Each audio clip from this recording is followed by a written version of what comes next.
Feel free to continue adding takeaways of what you have, what you learned, one thing that you're thinking still in your mind from day one.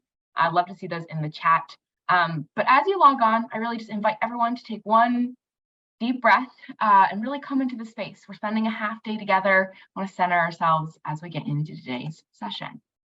So as we mentioned here and mentioned yesterday, the theme of this year's summit is balance. Yesterday, we had an awesome keynote really reminding us how to make our time to balance our lives. We talked about the mix of balances we have in marketing channels and revenue diversification balances. But today, we're really going to open here with a session focused on trends. There's so much out there and little time. How are we considering these?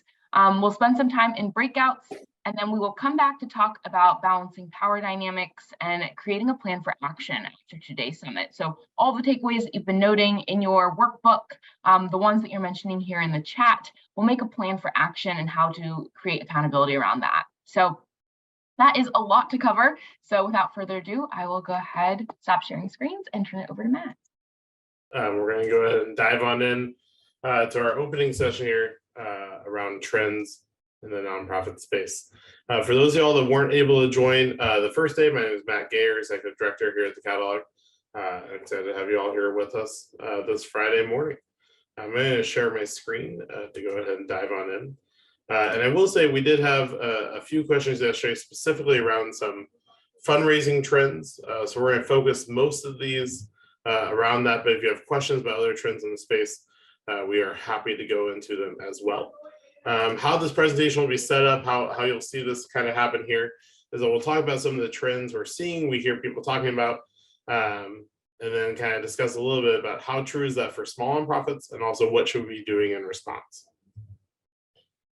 So a couple kind of general things as we're thinking about the kind of context for this. And so we really want to think about the overall kind of guidance that, the context for kind of where nonprofits are right now. One of the biggest things we talked about during some of the sessions yesterday is that we are at a time of uncertainty, right? So things are relatively fine, whatever that means, in the sector currently. But there's a lot of questions about what does fundraising look like end of year, next year? What about the economy? Will inflation and costs stay elevated for our programming? Is staffing turnover kind of the new reality in the space, right? There's a lot of things we just don't know. So even though there's some real reasons for optimism, there's also just some things that we can't be certain of. And that's a stressful place to live as a leader.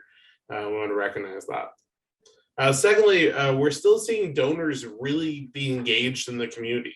That's not necessarily following through with them volunteering or giving, which is interesting, but intellectually at least, we see them wanting to know what's happening, having questions in the space, even if they don't necessarily know what they want to do, even if they don't follow through to actually taking action. So it's an interesting space for an audience to be, and something we'll be thinking about.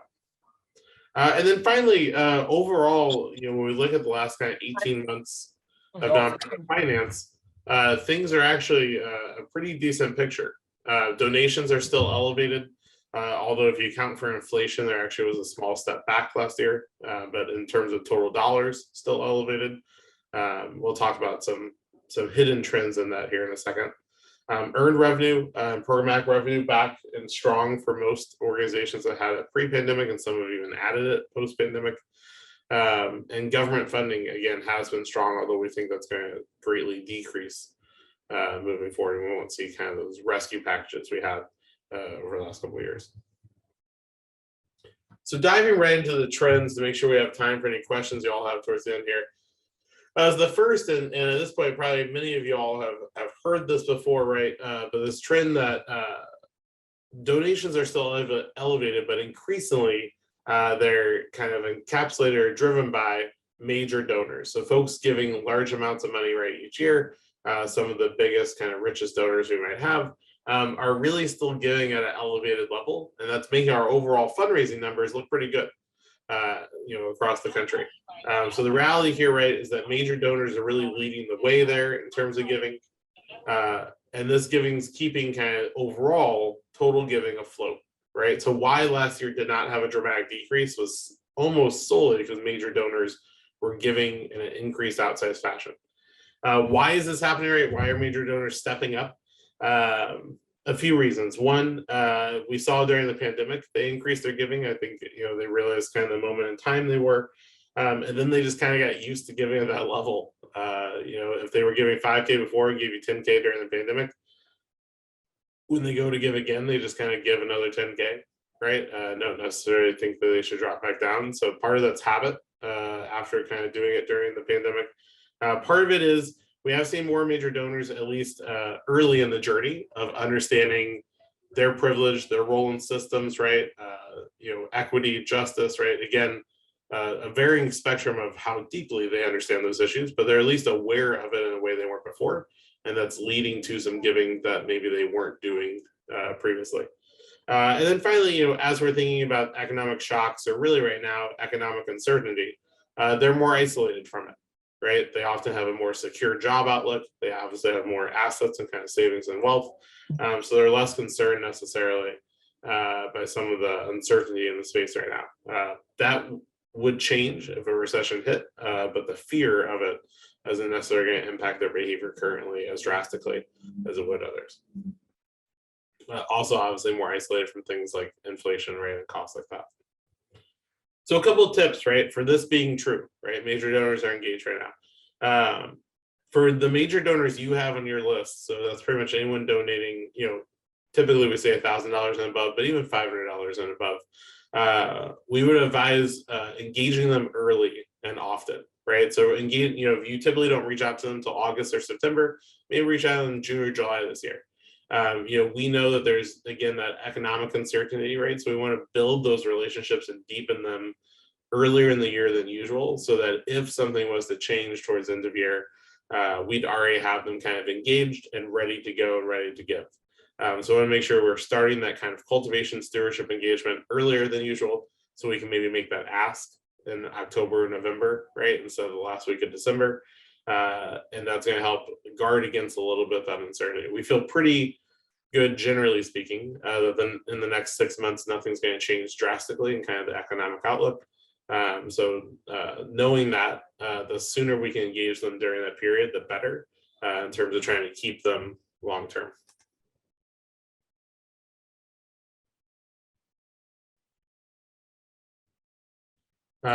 Secondly, donor societies. And what we mean by this is, we're thinking about how do we really engage these major donors, giving at an elevated level in a way that feels authentic, values aligned for us, but really is going to like move the needle, right? Everyone's, sending thank you letters, right? Having the lunch, right? A lot of, EDs are talking about, the community need they're seeing, right? And sadly, the need is high in almost every issue area. So what's going to make us stand out? One thing we see from this group that maybe has shifted over the last 3 or 4 years is that traditionally major donors, we think of them as wanting a little less kind of community interaction. And they basically just want to meet with the ED or board directors once, grab a lunch or coffee, get thanked to kind of move on.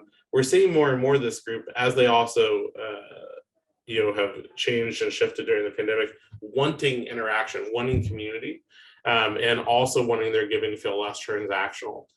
So a donor society, a donor community, a personal kind of giving circle, those are easy ways that we can kind of put together some, if you give at this level, you're part of the friends of the catalog, right? You're part of the catalog community team, right? Or whatever you want to call it, right? Giving it a name that gives the donor some identity. We're seeing donors want that right now.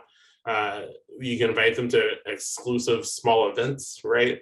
That again is something we're seeing right now that they want. They're attending stuff. They're interested to attend stuff. They want to meet other people that are supporting. You can make a special newsletter, which can basically be your same newsletter, but you just give it a different title, right? But basically creating kind of a program that makes it feel like if I give it this level, this is like what I'm getting out of it, right? Like I'm getting something back. I'm getting identity and community and special information, and special access. And we're really seeing that make a difference. And this can be relatively low cost, relatively low effort, and it can be as involved and evolved as you have time, right, and capacity. It could be, something monthly, it could be something quarterly, it could be 2 things a year that they get invited to, plus, 3 slightly altered newsletters. So wherever you can put that on the scale of time, is going to be an easy way to kind of keep those major donors really engaged right now.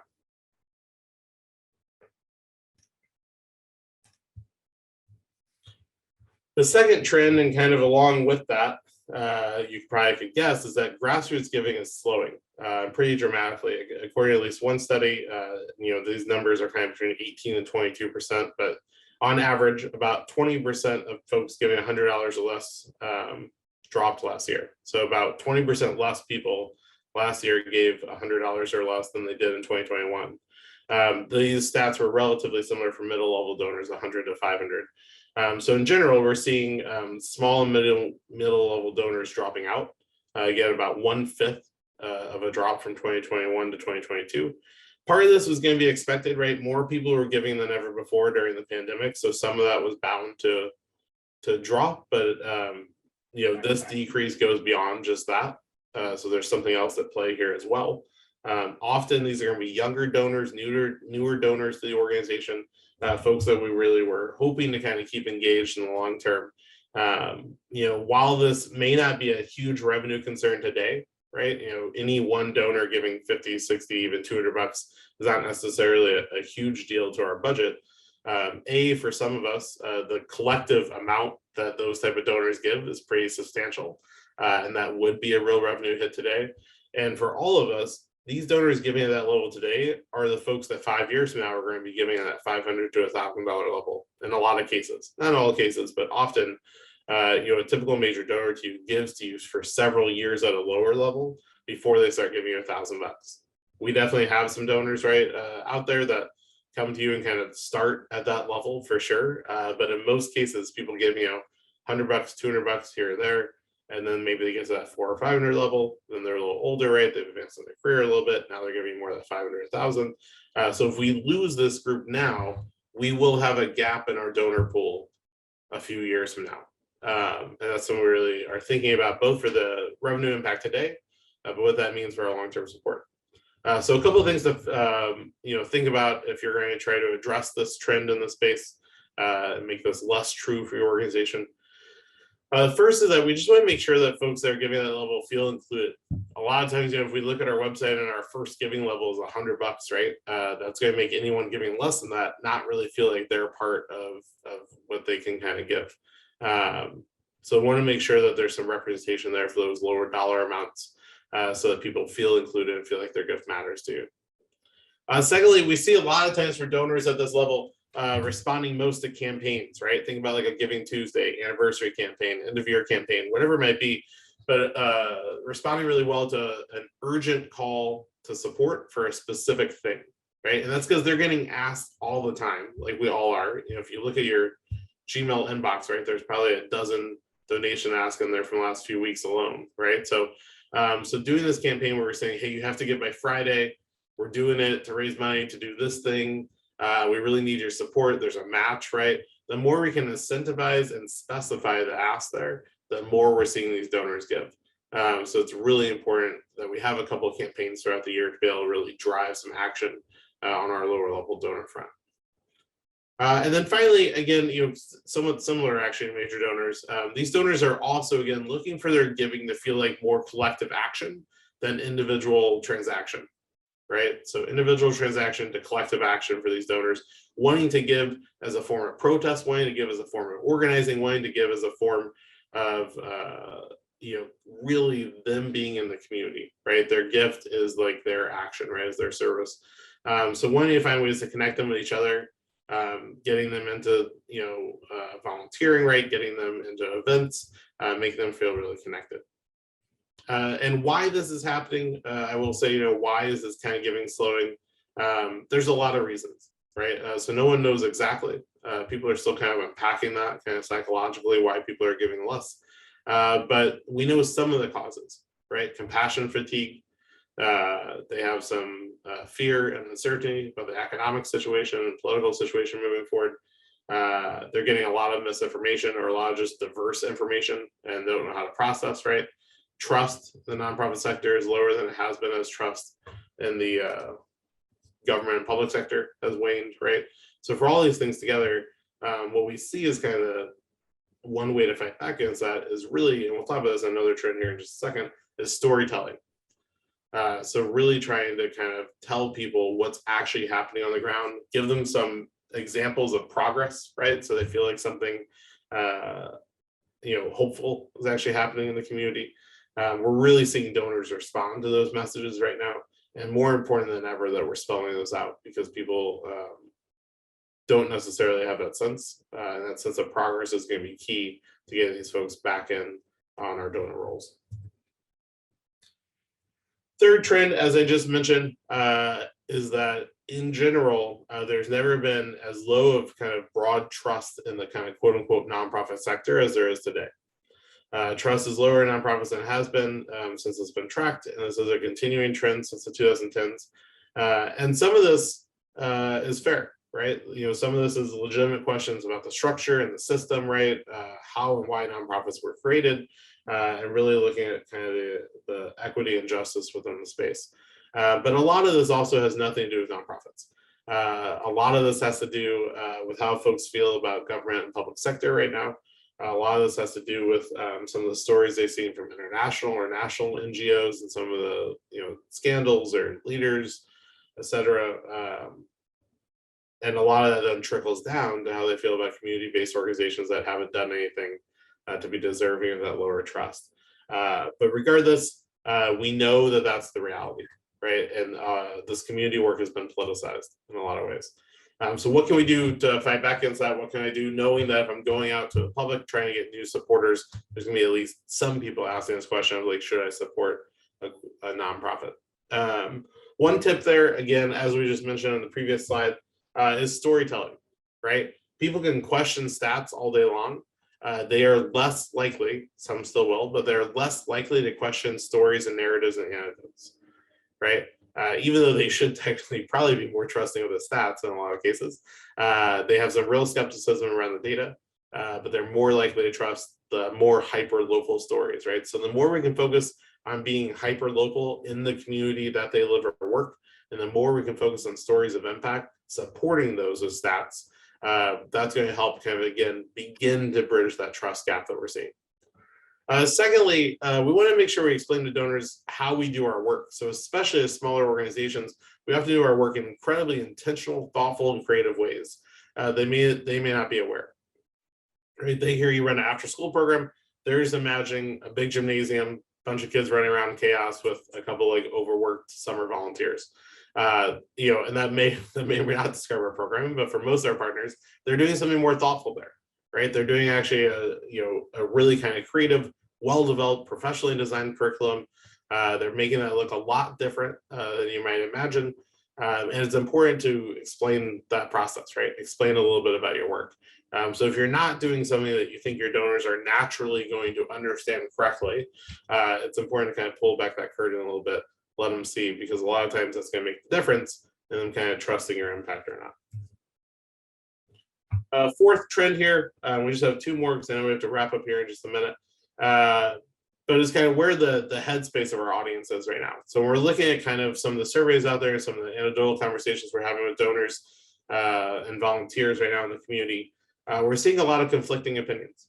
So there is some real fatigue, right? Folks being like, how are we, in yet another crisis, right? They feel like we're sprinting a marathon that's kind of never ending.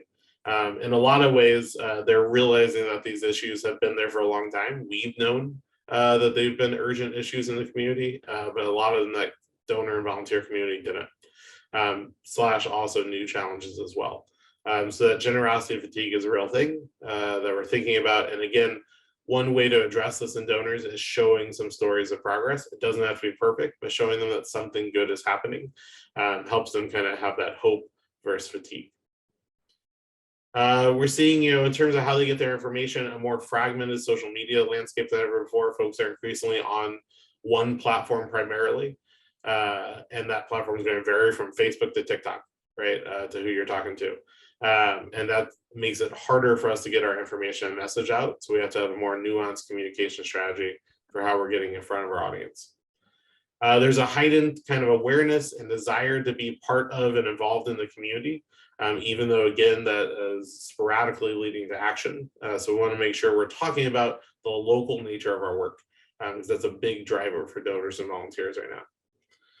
There's more awareness, or at least early awareness, of the systems around them and the disparities that result from those systems, even if they don't have a full understanding of it.